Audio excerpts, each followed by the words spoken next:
Hello बच्चों। तो देखिए हमारा टॉपिक चल रहा था चैप्टर 2 विलियन। इसमें अणुसंख्या गुणधर्म हम पढ़ रहे थे। ठीक है, अणुसंख्या गुणधर्म 4 प्रकार के हैं, पहले बता चुका हूँ। फर्स्ट वीडियो एक बार जरूर देख लेना। बाष्प दाब में अवनमन, क्वथनांक में उन्नयन, हिमांक में अवनमन और परासरण दाब। ठीक है, जिनमें से परासरण दाब और हिमांक में अवनमन 2 हमारे बचे हुए हैं, और बाष्प दाब में आपेक्षिक अवनमन और क्वथनांक में उन्नयन 2 टॉपिक हो चुके हैं। ठीक है, अब क्वथनांक में उन्नयन हमने नेक्स्ट इससे पिछली वाली वीडियो में पढ़ा था। देखिए उसी ग्राफ से रिलेटेड या उसी से रिलेटेड सेकंड अपना थर्ड टॉपिक आता है हिमांक में अवनमन। ठीक है, हिमांक में अवनमन कैसे देखेंगे, इसके लिए सबसे पहले तो हम देखेंगे हिमांक क्या है, फ्रीजिंग पॉइंट क्या है। फ्रीजिंग पॉइंट क्या है, ठीक है। देखिए फ्रीजिंग पॉइंट हिमांक, अगर जनरली बात करें क्वथनांक की तरह, तो क्वथनांक तो हम पढ़ते थे कि भाई वह टेम्परेचर जिस पर कोई भी द्रव उबलने लग जाता है वह क्वथनांक कहलाता है, और वह ताप जिस पर कोई द्रव जमने लग जाता है, जमना स्टार्ट हो जाता है, फ्रीज होना स्टार्ट कर देता है, तो वो कहलाता है हिमांक। ठीक है, तो ये तो हुई हमारी जनरल परिभाषा सामान्य तरह से देखें। तो अगर हम बात करें नए तरीके से बाष्प दाब की फॉर्म में देखें, तो देखिए क्वथनांक में हमने क्या पढ़ा था कि वह निश्चित ताप, वह निश्चित न्यूनतम ताप जिस पर किसी भी द्रव का वाष्प दाब उसके वायुमंडलीय दाब के बराबर हो जाए। वह निश्चित न्यूनतम ताप जिस पर किसी द्रव का वाष्प दाब वायुमंडलीय दाब के बराबर हो जाए क्या कहलाता है, क्वथनांक। ठीक है, अगर इसी तरीके से हिमांक की परिभाषा देखना चाहें तो क्या देखेंगे कि वह ताप जिस पर किसी भी पदार्थ, क्या बोला है मैंने, पदार्थ, न कोई द्रव बोला है न कोई ठोस बोला है, किसी भी पदार्थ की द्रव एवं ठोस अवस्थाओं का वाष्प दाब समान हो जाए क्या कहलाता है, हिमांक। दोबारा बोल देता हूं, वह निश्चित ताप जिस पर किसी भी पदार्थ की 3 अवस्थाएं होती है, ठोस द्रव गैस, तो किसी भी पदार्थ की ठोस एवं द्रव अवस्थाओं का वाष्प दाब समान हो जाए क्या कहलाता है, हिमांक कहलाता है। ठीक है, अब इसको एक ग्राफ के द्वारा समझते हैं। ठीक है, अपना टॉपिक है हिमांक में अवनमन। परिभाषा समझ में आ गई होगी। ठीक है, अब इसे ग्राफ द्वारा समझते हैं हिमांक में अवनमन को, कि कोई भी एक शुद्ध विलायक है। देखिए शुरू से ये करते आ रहे हैं अपन, शुद्ध विलायक में हमने क्या मिलाया, नॉन वोलेटाइल सॉल्यूट, अवाष्पशील विलेय। तो ऐसा क्या होगा हिमांक में, या हिमांक में कमी क्यों होगी। ठीक है, ये चीज हमको समझनी है। देख एक ग्राफ बनाते हैं अपन।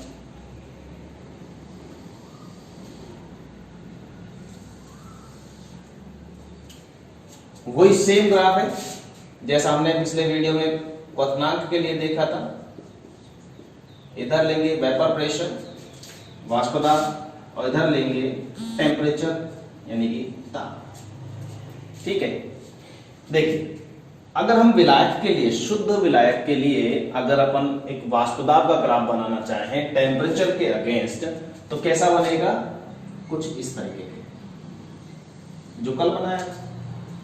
अब कल हमने इस तरह से बनाया था, आज हम इसको ऊपर से नीचे की ओर बना रहे हैं। ग्राफ सेम बनेगा, लेकिन फर्क सिर्फ इतना है कि कल तो मतलब नेक्स्ट पिछली वीडियो हमने क्या देखा था, क्वथनांक, टेम्परेचर बढ़ा रहे थे, बढ़ाने से वाष्प दाब बढ़ता है इस वे में। ठीक है, और अगर हम ताप घटाएंगे तो इसी वे में सेम घटने लग जाता है। ठीक है, तो ये तो हुआ किसके लिए, द्रव या शुद्ध कह सकते हैं अपन इसको, शुद्ध द्रव विलायक। ये द्रव शब्द पहली बार लिख रहे हैं हम, क्यों, क्योंकि ठोस के लिए भी अपन को ये ग्राफ बनाना है। देखिए इसी के रेस्पेक्ट में अगर अपन बनाना चाहें विलियन के लिए, ठीक है, तो विलियन का किसी भी टेम्परेचर पर अपन देखें तो वाष्प दाब कम प्राप्त होगा। कल वाला ग्राफ सेम हमने बना दिया। ठीक है, तो ये हो गया हमारा विलियन के लिए। किसके लिए हो गया? विलयन। अब हमको पता है कि यहाँ विलयन जो है, इसमें एक चीज का ध्यान रखना कि इस विलयन में जो वाष्प दाब है वो किसके कारण है? केवल और केवल विलायक के कारण। विलेय तो कैसा है?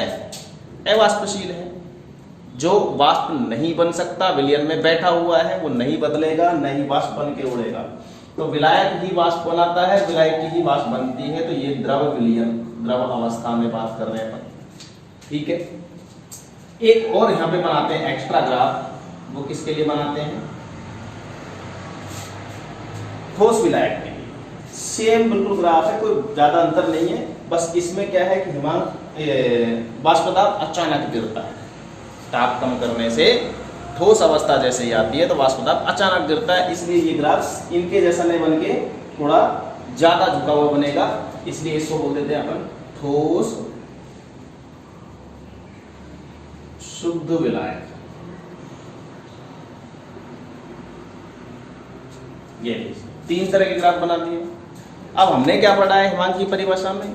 वह निश्चित ताप जिस पर किसी भी पदार्थ का कि ठोस एवं द्रव अवस्थाओं का वाष्प दाब समान हो जाए। देखिए, इस द्रव अवस्था के वाष्प दाब को हम कम करते गए, कम करते गए, कम करते गए, और एक अवस्था ऐसी आएगी जब इस बिंदु पर, इस पॉइंट पर यह द्रव जम जाएगा या जमने लग जाएगा और इसका वाष्प दाब अचानक से गिरने लगता है। ये देखिए, इस पॉइंट पर इन दोनों का वाष्प दाब समान है।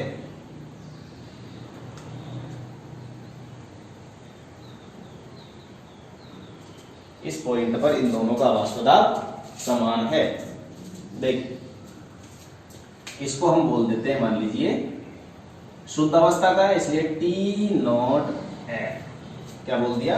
T not F। चलिए, अब अगर हम इसी टेम्परेचर पर विलायक के वाष्प दाब की बात करते हैं तो देखिए, विलयन के वाष्प दाब की बात करते हैं तो विलयन का वाष्प दाब इस टेम्परेचर पर अचानक नहीं गिरता है, यानी कि ये ठोस अवस्था के वाष्प दाब के बराबर नहीं आया है। तो देखिए, इसको टेम्परेचर को और घटाना पड़ेगा,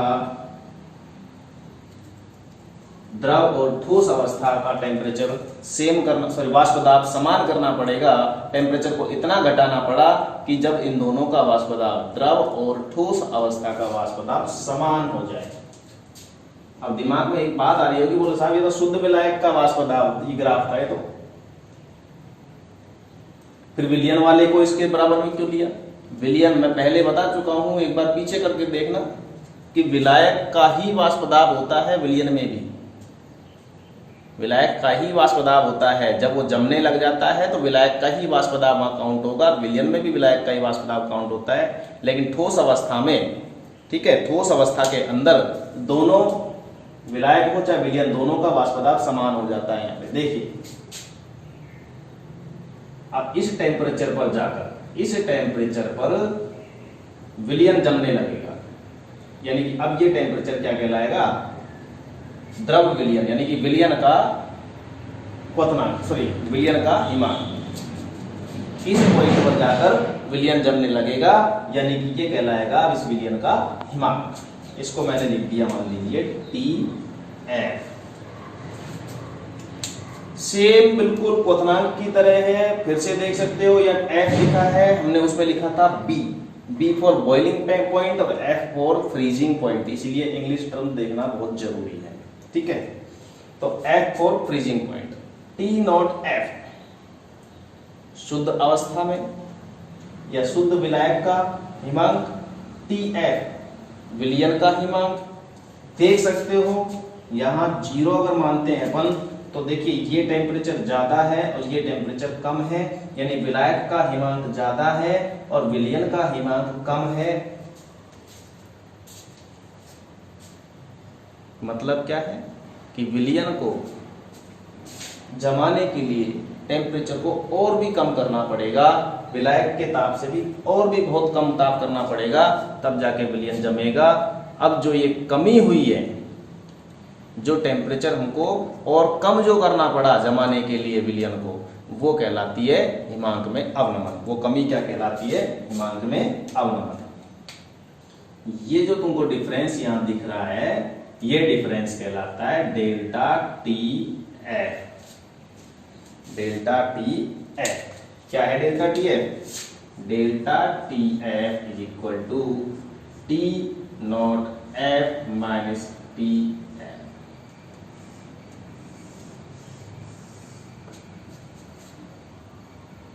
एक बार रिमाइंड करके देखो, क्वथनांक वाले में हमने क्या पढ़ा था? Delta T B is equal to T B minus T not B. यहां विलयन के क्वथनांक में से विलायक का क्वथनांक घटा रहे हैं, यहां विलायक के हिमांक में से विलयन का हिमांक घटा रहे हैं। क्यों? ज्यादा में से कम घटाएंगे तभी तो हमारा अंतर निकलेगा। वहां विलयन का क्वथनांक ज्यादा था, यानी क्वथनांक में उन्नयन हुआ था, और यहाँ हिमांक में कमी हो रही है, यानी टेम्परेचर को और भी कम किया जा रहा है। देखिए इस टेम्परेचर पर विलायक जम रहा है, इससे भी कम करने पर विलयन जमेगा, इसका मतलब विलयन का हिमांक कम हो चुका है। ठीक है, तो विलयन का हिमांक कैसे कम हुआ, या अवाष्पशील विलय मिलाने पर हिमांक में कमी कैसे होती है, फ्रीजिंग पॉइंट डिप्रेस कैसे होता है, ये हमको समझ में आ चुका है। ठीक है, फिर से देख सकते हो, एक बार समझ सकते हो, और समझ में आ गया हो तो एक बार एक ग्राफ साइड में बना लें।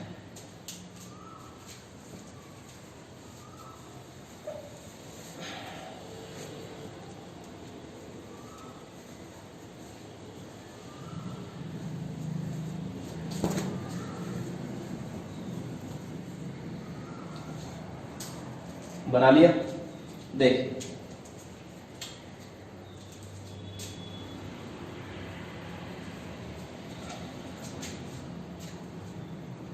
वही सेम तरीका कि यहाँ डेल्टा टी एफ क्या है, टी नॉट एफ क्या है, टी एफ क्या है, वो सब कुछ सेम है। अब देखिए हिमांक में ये कमी क्यों हुई? क्योंकि हमने विलायक में क्या मिलाया था? अवाष्पशील विलय मिलाया था। विलय की जितनी ज्यादा मात्रा मिलाओगे वो कमी और ज्यादा होती चली जाएगी। एक बार के लिए हम देखें कि किसी भी ताप पर शुद्ध द्रव जो विलायक है उसका तो वाष्प दाब ये रहा, और विलयन का ये रहा।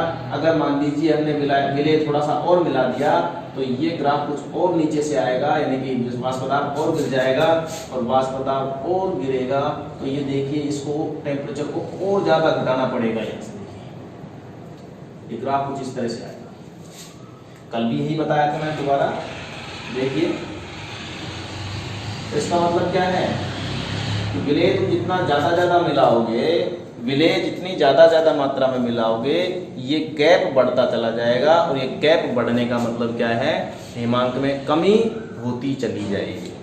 ठीक है, और जब ये गैप बढ़ रहा है तो एक चीज और नोट कर सकते हो तुम लोग यहाँ पे, देखिए ये देखिए ये क्या है? डेल्टा पी, चेक कर सकते हो, डेल्टा पी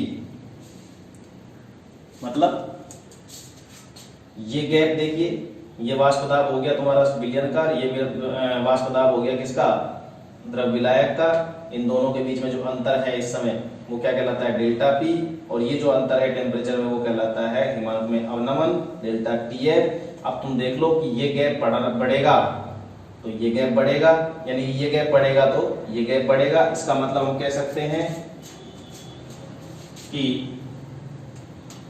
वो सेम प्रोसीजर है, ग्राफ से स्पष्ट है कि delta T F is proportional to delta P, समीकरण 1। या हम कह सकते हैं चूंकि delta P is proportional to X B, समीकरण 2, समीकरण 1 व 2 से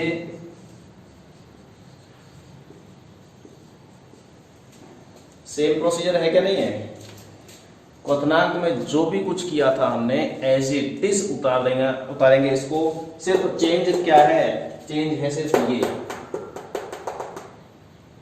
ये चेंज है और कोई चेंज नहीं है। बाकी तुम देख सकते हो क्वथनांक में उन्नयन में जो हमने टॉपिक पढ़ा था, जो भी कुछ मटेरियल लिखा था, वो सब कुछ यहाँ आ जाएगा। देखिए क्या लिख सकते हैं, delta T F is proportional to X B, या delta T F is equal to K into X B.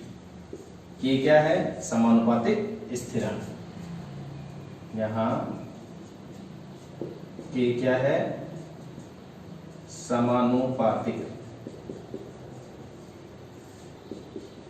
स्थिरांक। ठीक है, वही सेम है कि X B is equal to क्या है, N B upon N A plus N B. हम जानते हैं या अत्यंत तनु विलयनों के लिए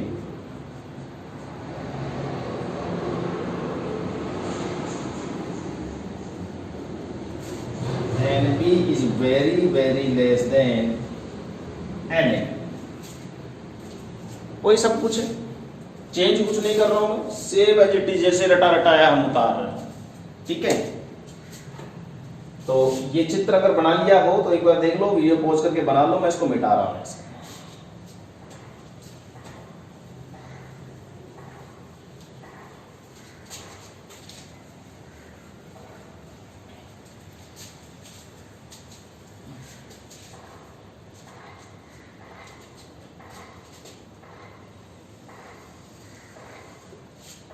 देखिए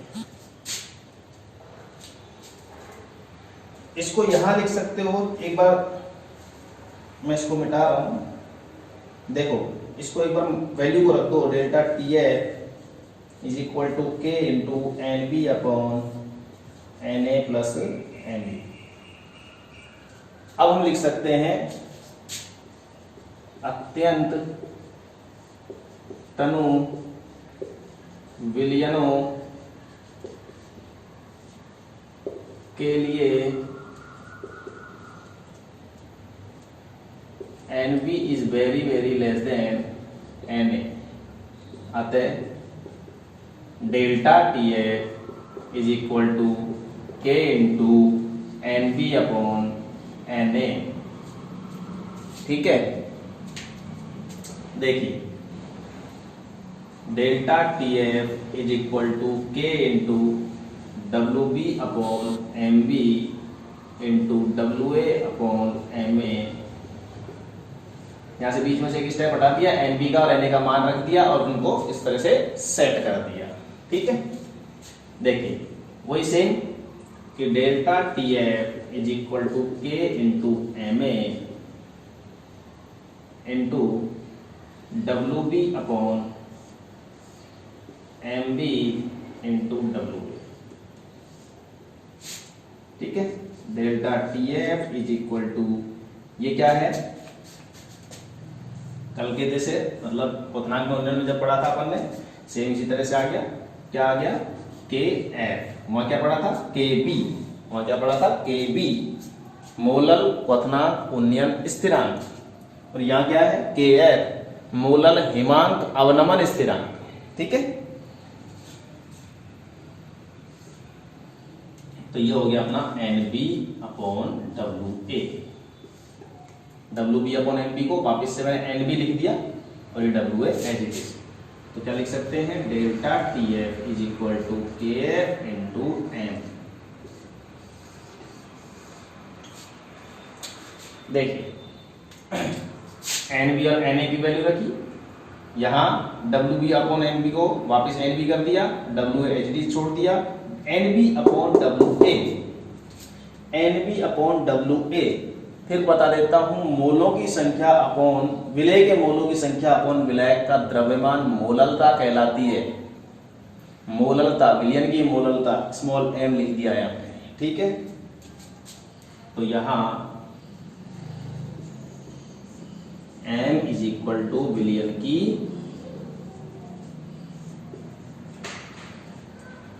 मोललता। ठीक है, और के एफ इज इक्वल टू क्या है, मोलल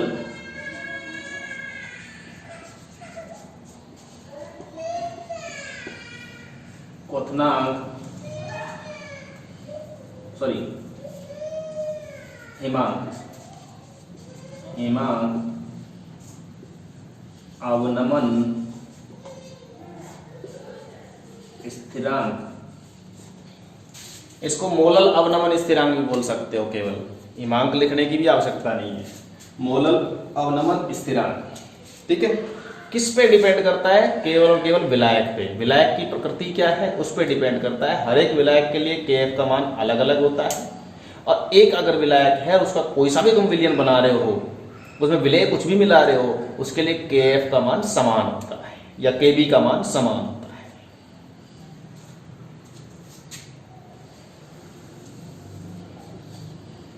अगला टॉपिक क्या आता है अपना, वही अणुभार और डेल्टा टीएफ व एमबी में संबंध।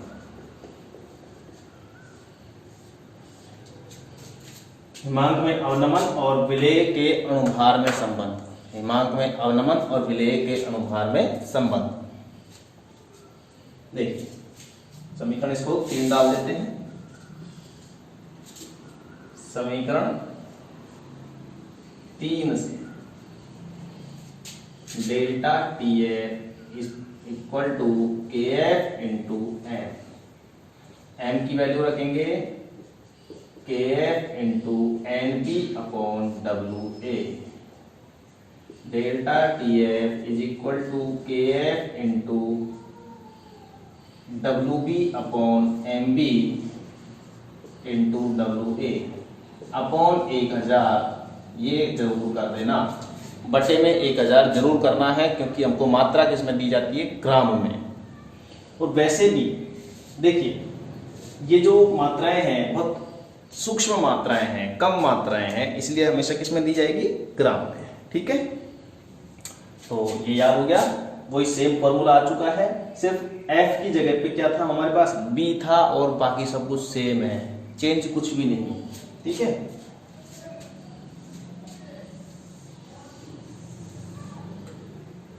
अब यहां हम लिख सकते हैं कि डेल्टा टी एफ क्या है, के एफ क्या है, डब्ल्यू बी क्या है, एम बी क्या है, और डब्ल्यू ए क्या है। ठीक है, और फिर इस फॉर्मूला से हम एक नया फॉर्मूला बनाएंगे। नया फॉर्मूला मतलब एम बी क्या है, एम बी कैसे ज्ञात करते हैं, वही सेम तरीका है, K F into W B into 1000 upon delta T F into W ए।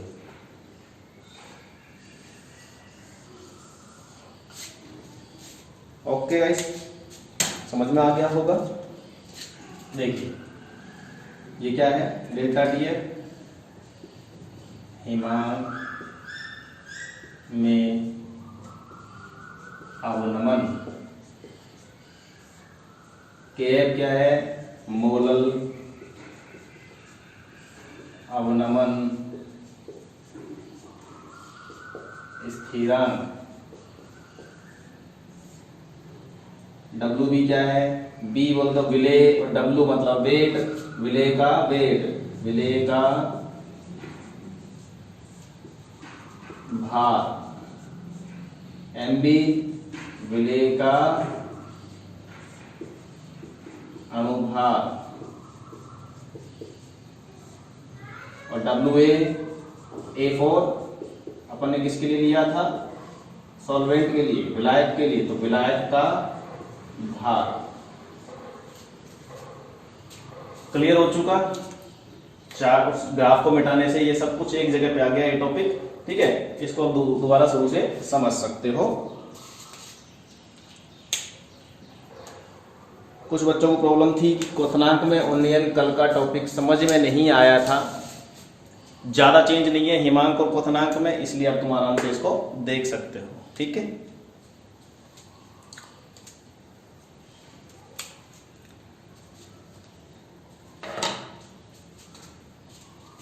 और साथ के साथ उतार लेंगे इसको नोट्स में। मैं हट जाता हूँ साइड में, वीडियो पॉज करके एक बार नोट्स में उतार लूँ।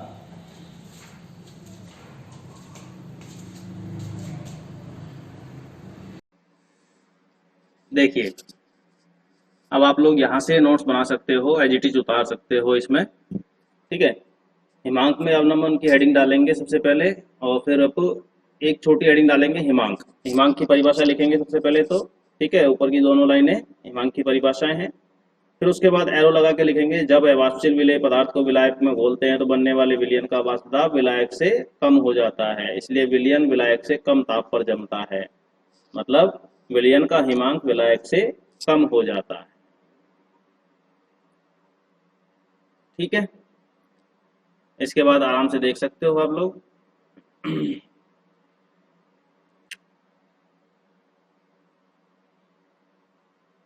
इसको एज इट इज उतार लें।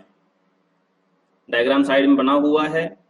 हिमांकित विलयन का अलग ग्राफ है, चेक कर सकते हो। द्रव विलायक का अलग ग्राफ है, विलयन का अलग ग्राफ है, तीनों को समझ सकते हो इसमें। ये देखिए, क्लियर। चलो, उसके बाद एज इट इज ग्राफ बना लेंगे और इसको एज इट इज उतार लेंगे, ठीक है।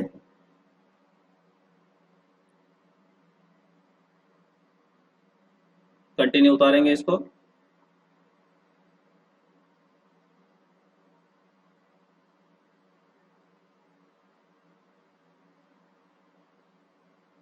उतार लिया होगा, समझ तो लिया ये इसको। ये देखिए, इसको उतारेंगे, कंटिन्यू।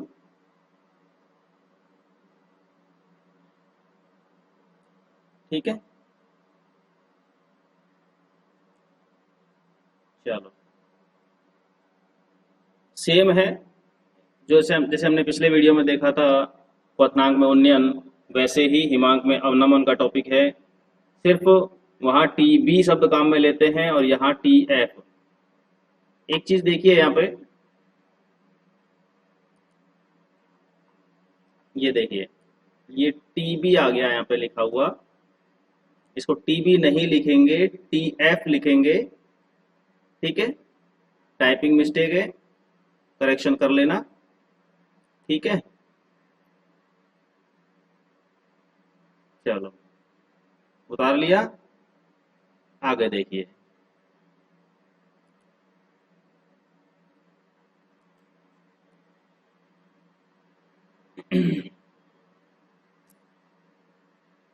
अब लास्ट टॉपिक अपना आता है हिमांक में अवनमन और अवाष्पशील पदार्थ के अणुभार में संबंध,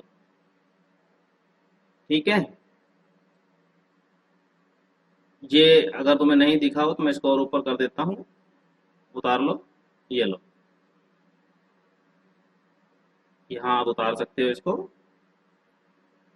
चलो नेक्स्ट देखेंगे, हिमांक में अवनमन एवं अवाष्पशील पदार्थ के अणुभार में संबंध।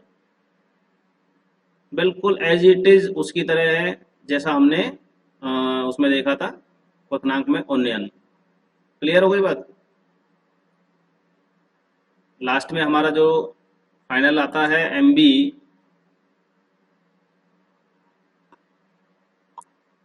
निकालेंगे। एम बी निकाल के और इसको इस तरह से बॉक्स में बंद कर देंगे, ये लीजिए।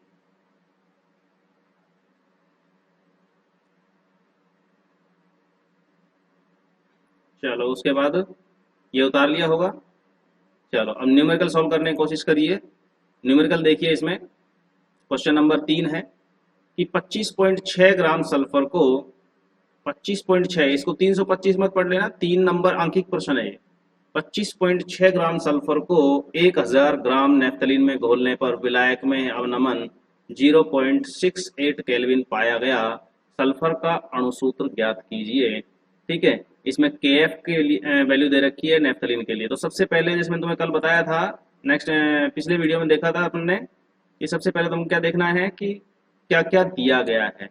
सल्फर और नेफ्थलीन, सल्फर और नेफ्थलीन, इन दोनों में से पहचानिए कि ए कौन है बी कौन है, ठीक है। तो यहाँ पर नेफ्थलीन तो क्या है, ए विलायक है, और सल्फर क्या है, बी। क्लियर, इसको चेक कर लो। नेफ्थलीन क्या है, ए, और सल्फर क्या है, बी। नेफ्थलीन विलायक है, सल्फर विलेय है। ठीक है, चलो उसके बाद देखिए 1000 ग्राम नेफ्थलीन यानी विलायक का द्रव्यमान दे रखा है WA बराबर 1000 ग्राम। ठीक है, WA क्या दे रखा है, 1000 ग्राम, और WB क्या दे रखा है, 25.6 ग्राम। ठीक है, और उसके बाद हिमांक में अवनमन इतना पाया गया, यानी कि हिमांक में अवनमन तुम्हें डायरेक्ट दिया गया है, और जो अपन ने पिछले वीडियो में क्वेश्चन किया था उसमें हिमांक में अवनमन शब्द क्वथनांक में उन्नयन नहीं दिया गया था, विलायक का क्वथनांक और विलयन का क्वथनांक दिया था। ठीक है, तो यहाँ दिया है हमको हिमांक में अवनमन। हिमांक में अवनमन मतलब डेल्टा TF कितना दिया है, 0.68 केल्विन, 0.68 केल्विन। ठीक है, चलो उसके बाद दिया है तुमको KF। KF कितना दिया है, 6.8 kg पर मोल। ठीक है, ये सब कुछ हमको दिया गया है। ठीक है, अब चेक करेंगे कि हमको पूछा क्या है, सल्फर का अणुसूत्र ज्ञात कीजिए, अणुभार नहीं अणुसूत्र ज्ञात कीजिए। अब देखिए सल्फर के बारे में हमको पता होना चाहिए, सल्फर जो है उसके अपर रूप पाए जाते हैं। ठीक है, सल्फर S2 S6 S8 इस रूप में पाया जाता है, तो हमको पहचानना है कि यहाँ जो सल्फर दिया गया है वो कौन सा है। ठीक है, यहाँ जो सल्फर दिया गया है वो कौन सा है। ठीक है, अब एक सल्फर जो है, एक सल्फर का परमाणु, एक सल्फर का परमाणु जो है उसका अणुभार परमाणु भार होता है कितना, 32। कितना होता है, 32। अब 32 होता है, हमको परमाणु भार निकालना है या अणुभार निकालना है सल्फर का, इस फॉर्मूला को अप्लाई करके। ठीक है, इस वाले फॉर्मूला को अप्लाई करके और हमको क्या निकालना है, ये वाला देखो, इस वाले फॉर्मूला को लगाएंगे, MB निकालेंगे। MB निकालने के लिए हमको देखो KF दे रखा है, ये रहा, डेल्टा TF ये दे रखा है। ठीक है, दोबारा चेक करेंगे, KF दे रखा है, देखिए WB चाहिए अपन को, WB दे रखा है, WA चाहिए हमको, WA दे रखा है 1000 ग्राम, डेल्टा TF चाहिए, डेल्टा TF दे रखा है। ठीक है, और KF WB WA delta TF KF सब कुछ दे रखा है। इसका मतलब MB हम निकाल लेंगे, MB कितना आएगा। ठीक है, जो भी MB आएगा हमारा, ठीक है, जो भी हमारा MB निकल के आता है वो MB कितना निकल के आएगा वो एक बार सोल्व करेंगे अपन। ठीक है, तो सोल्व करेंगे जब कितना आएगा देखो चेक कर सकते हो, एक बार फॉर्मूला में रखने की कोशिश करेंगे। 6.8 इंटू WB है 25.6 इंटू 1000 बटे 0.68 इंटू WA 1000। देखो चेक करो, 1000 से 1000 गया, 0.68 से 6.8 करेंगे तो 10 आया यहाँ पे, तो कितना आया है 256 ग्राम प्रति मोल। ये क्या आ गया MB, क्या आ गया MB आ गया। हमको क्या पूछा गया है, सल्फर का अणुसूत्र, हमको ये MB नहीं पूछा गया है, ये ध्यान रखने वाली बात है। तो MB हमारा जो निकल के आया है, अब उसमें क्या करना है, 256 में अणुसूत्र निकालने के लिए 256 में एक सल्फर का कितना होता है 32 भाग देना है, कितना आया 3 अट्ठे 24 2 8 16, मतलब ये आ गया 8। कितनी बार गया भाग, 8 बार। कितनी बार गया, 8 बार। देन हमारा जो अणुसूत्र होगा वो क्या होगा, S8। क्लियर होगी बात, हमारा आंसर क्या आ जाएगा S8। समझ में आ गई ना।